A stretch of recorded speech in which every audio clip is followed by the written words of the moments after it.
السلام علیکم۔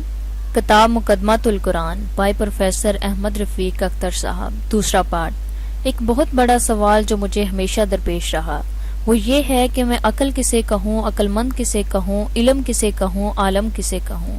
سقراط کے رسل تک یا شاید دور حاضر کے علوم و فنون کے حرف آخر تک مجھے بار بار اس بات کا احساس ہوتا ہے کہ تمام لوگوں نے جعل سازی سے کام لیا۔ انہوں نے انسانوں کو بنیادی ترجیحات ذہن سے منحرف اور گمراہ کیا ہے۔ ذہن انسان کے یہ کم تر درجہ کے لوگ تھے جنہوں نے مل جل کے انسان کی عمومی اور سادہ لوہی سے فائدہ اٹھایا اور ثانوی درجہ کی ترجیحات مرتب کی اور ایک دوسرے کو داد تحسین دیتے رہے اور طاغوتی فکر کو انسان کی ترقی قرار دیا۔ چلیے پہلے ایک معمولی سا سوال دیکھتے ہیں۔ زمانہ غار کی کم علم اور کم عقل انسان کے پاس زندگی گزارنے کے اسباب کم اور خطرات زیادہ تھے۔ وہ ایک جینیس یا نابالغہ کی طرح تھا جو اس ابتدائی زندگی کے خطرات کے اولین توجیہ کر رہا تھا۔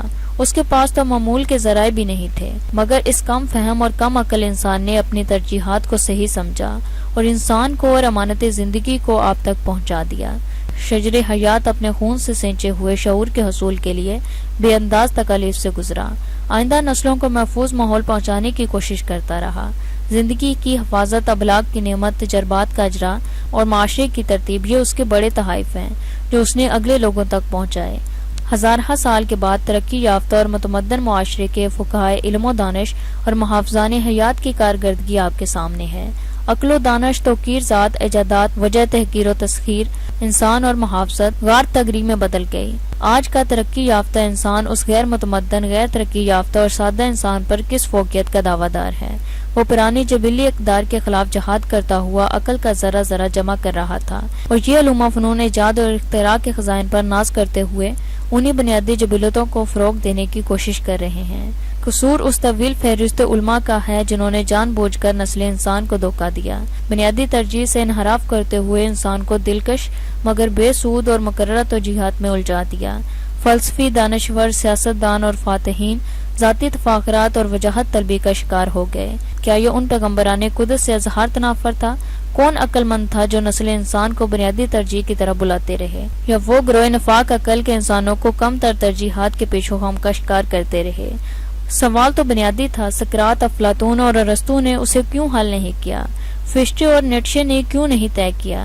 وٹگنسٹائن اور رسل کی تحقیقات میں کیوں نہیں آیا؟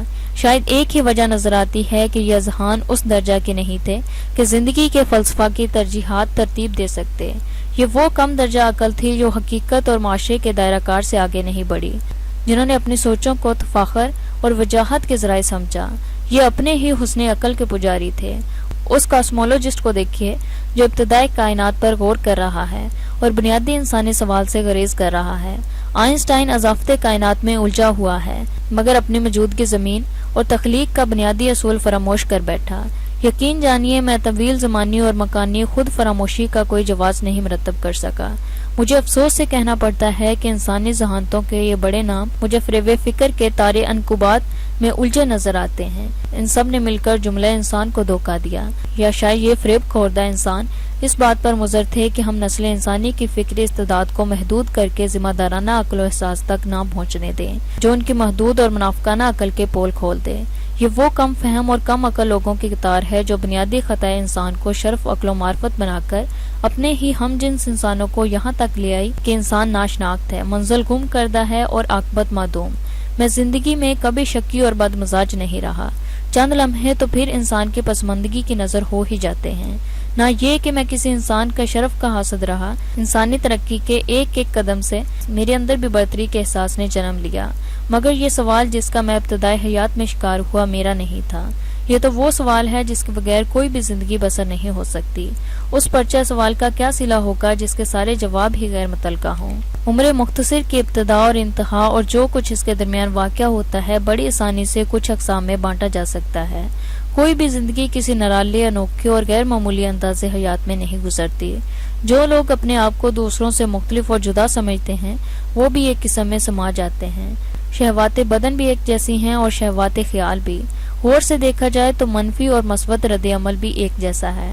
کیا مناسب ہے کہ ہندوانہ رسم رائج کی جائے، برہمن، پجاری، اشرم گرب اشرم اور پھر تلاشی حقائق کا آخری اشرم یعنی رشی منی اشرم؟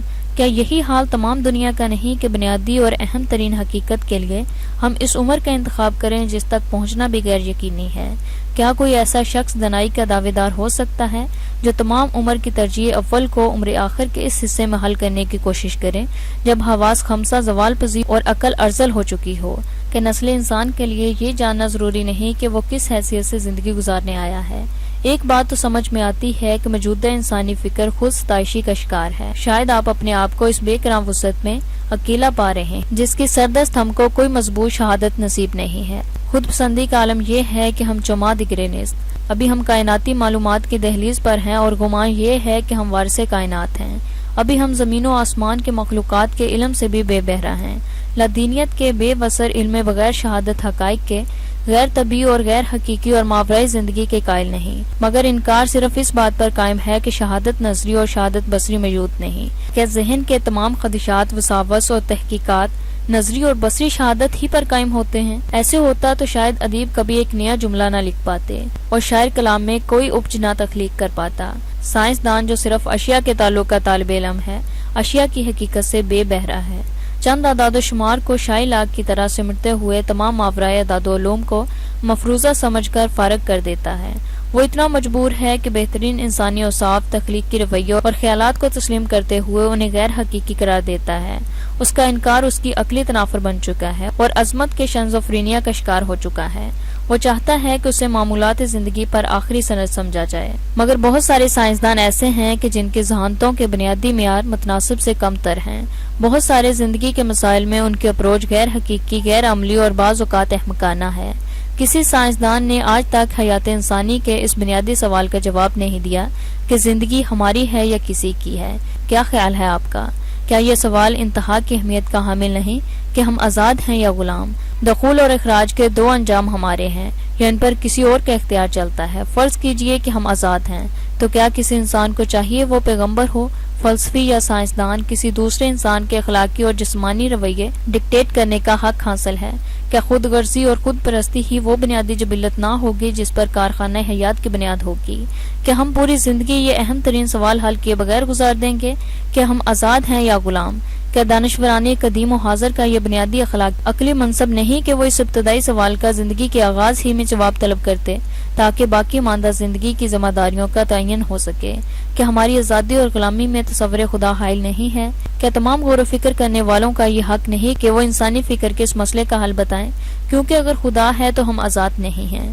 ہم نہ چاہیں گے کہ اپنی آزادی کے سب سے بڑے حریف کو جاننے کی کوشش کریں، وہ خدا جو زمین و آسمان بنانے کا دعوے دار ہے، وہ جو لا ابد تک زمین کے نظام، اس کے ذرائع کو، اس کی آبادی کو، اس کے زوال اور عروج کو، اس کے جنگ و جدل کے نتائج کو، موسموں کے تغیر و تبدل کو، پیشے اور کاروبار کی کمی بیشی کو، صحت اور بیماری کو، تکلیف اور تبسم کو، تباہ کن باد سموم اور نرم و نسیم سحر کو، گل و لالہ پر چمکتے ہوئے شبنمی قطروں، برف پوش پہاڑوں کی چوٹیوں کو، برستے ہوئے بادلوں کو، گہرے سمندروں کو، ساکت و سامت پہاڑوں کو، موت و حیات کے بے رحم تسلسل کو اپنی حاکمیت کے مظاہر قرار دیتا ہے۔ اس خدا کے ہوتے ہوئے ہم کیسے آزاد ہو سکتے ہیں جس کے خلاف نہ طاقت، نہ احتجاج، نہ کوشش، نہ آرزو، نہ علم و عقل، نہ سائنس؟ کوئی بھی انسانی وصف اس کی حکومت میں مداخلت کر سکتا ہے، نہ معاونت۔ کس دانا فلسفی نے اور کس بزم خود ذہین سائنسدان نے اس بنیادی سوال کو حل کرنے کی کوشش کی؟ کون تھا جس نے خدا کی تلاش میں زندگی صرف کی اور پھر اپنی تحقیق کے نتائج کے طور پہ کہا کہ لوگوں تم آزاد ہو، خدا کوئی نہیں؟ مذہب کے معاملے میں شاید سائنسدان سے بڑھ کر کوئی کم ظرف نہیں، وہ ایک بنیادی تضاد کا شکار ہے۔ ذرا ایمان کی کہیے کہ ایک سائنسدان ایک دریافت یا جزو دریافت کے لیے زندگی گزار دیتا ہے، وہ ایک ایکویشن کے حصول کے لیے 20 تا 50 سال غرق کر دیتا ہے۔ فلیمنگ ایک کلچر پلیٹ پر 8 سال مصروف رہا۔ نیوٹن برسا برس کی ریاضت ذہن کی بنا پر ایک اصول دریافت کرنے کے قابل ہوا۔ کسی نے افلاک کے تجسس میں اور کسی نے ایک وائرس کی تلاشی حقیقت میں زندگی صرف کی، مگر کارل سیگا اور رسل جیسے دانشور جب مذہب کی جانب آتے ہیں تو عجیب احمقانہ، فوری اور متشل رائے سے نوازنے کی کوشش کرتے ہیں۔ ان کی سائنسی دریافت مصدقہ اظہر من الشمس ہیں۔ یہ ان سے پوچھئے کہ ایک معمولی سے مظہر فطرت کے مطالعہ کے لیے اگر آپ کی پوری عمر کی تحصیل علم کی ضرورت ہے تو کیا کائنات کے علیم و حکیم رب کے مطالعہ کے لیے کلنڈری اور کم عقل بچوں کی اپروچ چاہیے؟ اور دوسری بات اس سے بھی حیرت ناک ہے جن حقائق کا مطالعہ میں یہ کسی جذباتی غیر مرئی اور غیر مروزی عقل کے سخت مخالف ہوتے ہیں اور جن کے لیے حقائق کی تلاش میں جذباتی رویہ بدترین تانا ہے، وہ مذہب پر جس عاجلانہ اور احمقانہ طرز فکر کا مظاہرہ کرتے ہیں وہ ناقابل یقین ہے۔ بہت سے کم تر ذہنیت کے سائنس کے اساتذہ صرف شخصی آزادی اور ذاتی طرز فکر کے دماغ کے لیے مذہب کی مخالفت کرتے ہیں۔ ایک اور بڑا خدشہ انہیں یہ لاحق ہوتا ہے کہ جو بنیادی نسلی اور جبلی مذہبی عصب ان کے سروں پر مسلط ہوتا ہے وہ کہیں تحقیق مذہب سے تحلیل نہ ہو جائے۔